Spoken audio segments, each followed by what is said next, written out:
She jumped me. A punch hit my head, and the game was on. Oh, I fought back. But I was only 12, so what could I do? Finally, she pinned me. But though I was down, I wasn't out. So as she leaned over to taunt me, I slammed up against her forehead as hard as I could. Ha! Then I got the backhand. I went limp as she dragged me into the tub and filled it with icy water. Then my mother looked at me and said, "This will cool off that temper problem that you have, young lady. You're just like your father and I won't have it." For years, I thought that my mother was evil. She had such inhuman rage and cruelty in her that it often seemed as though she were inhabited by demons. But I finally understood that my mother wasn't evil. She was broken. But I struggled to find a specific event that could have broken her. We were just so ordinary. 20 years or so after those bathtub episodes, I was having a drink with my aunt. Aunt Kay was my mother's only sibling, and she loved me as her own. And I loved her back just as passionately as I hated my mother. And although they were sisters, there were never two people further apart in appearance or temperament. Aunt Kay was movie star glamorous, while my mom's daily uniform consisted of sweatshirts and baggy jeans. Aunt Kay was articulate and well-traveled, while Mom had barely left the house in almost 20 years. I got the short end of the family stick. What do you think happened to my mother, Aunt Kay? I wish I knew, honey. Even her sister had no idea. My mother was a jigsaw puzzle, and most of her pieces were hidden. Much later, I'd realized that they were hiding in plain sight. I'll tell you what, though, she loved your father, loved him. She had such a good heart back then. Aunt Kay was right. Mom loved my dad back in the day. She said he was charming and funny. She said he wasn't anything like his father, who terrified my mother. Sometimes Mom told the story of the first time that she met my dad's dad. They went out to his house to visit him to announce their engagement before they got married. My grandfather lived in a small farm out in the country, and when my parents went through the farmhouse, he was nowhere to be found. But they heard a howling off in the distance, so they ran off to the fields to find him. My mother was horrified to see my drunken grandfather beating a cow with a steel rod. My father just shrugged his shoulders. He was used to it already. But my mother braved the onslaught, crying and pleading with the old man to stop. This crazy woman so surprised my grandfather that he let her take the rod from his hand. Dad was over it. "Come on," he said, "let's go." Now, my father wasn't fazed by my grandfather's brutality because he was used to it. And Dad would go on to be far worse. For years, he beat my mother and us the way my grandfather beat the animals. But there was no one to save us like my mother saved the cow. And we weren't fazed by my grandfather's brutality. We weren't fazed by my father's brutality. We knew his whole family was like that. But what was my mother's problem? And then, just 3 years ago, when I asked myself what was my mother's problem? For probably the millionth time, a thought hit me. Could it have been the violence? And then I thought, nah, that's stupid.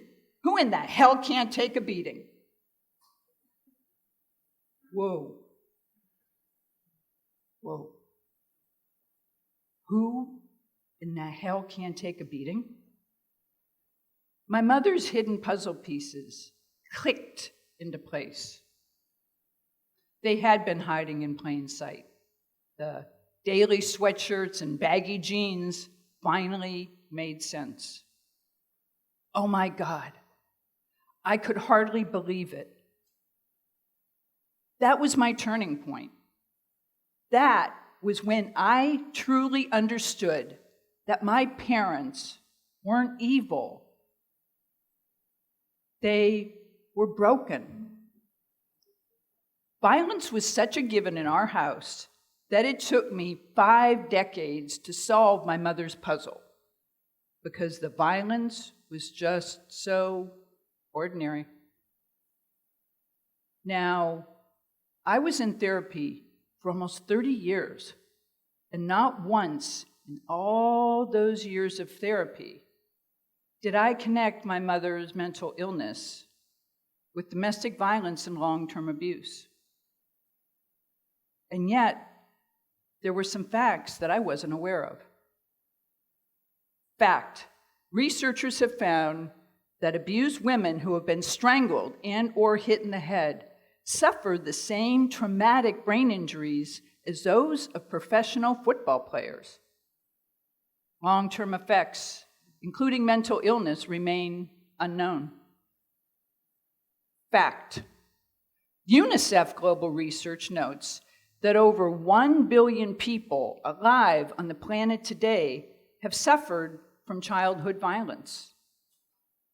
Now, if that same population were to suddenly contract the flu, why, it would be a global pandemic. Fact, UNICEF also notes that the most reliable predictor of domestic violence is whether the abuser has been raised with domestic violence themselves. Mom finally left my dad, but the leaving didn't return her to her good heart. We never reconciled, and my mother died a mentally ill alcoholic. Now we can ask why. She was finally safe. It was all over. Couldn't she just snap back to her good heart? Well, no. No, she couldn't. Because there's a lot more to domestic abuse than just domestic violence. Researchers have found that the family stories of domestic abuse are remarkably similar to each other, and they share traits with a surprising group: Korean War POWs. During the war, almost 3/4 of the 7,000 American prisoners of war falsely confessed to crimes they couldn't possibly have committed and broadcast propaganda over Korean radio. After the war, 21 of those pilots immediately defected to North Korea instead of coming home. Now, these were elite U.S. pilots. They were men of intelligence and strong character, and they had every reason to resist. What type of torture could have broken our best warriors? Well, there was no secret method of torture. Instead, the communists relied on a system called coercive control, a methodical campaign of domination designed to break their victim. In other words, they'd been brainwashed. And when the researchers compared Korean brainwashing techniques with the coercive control methods used by domestic abusers, they were found to be almost an exact match.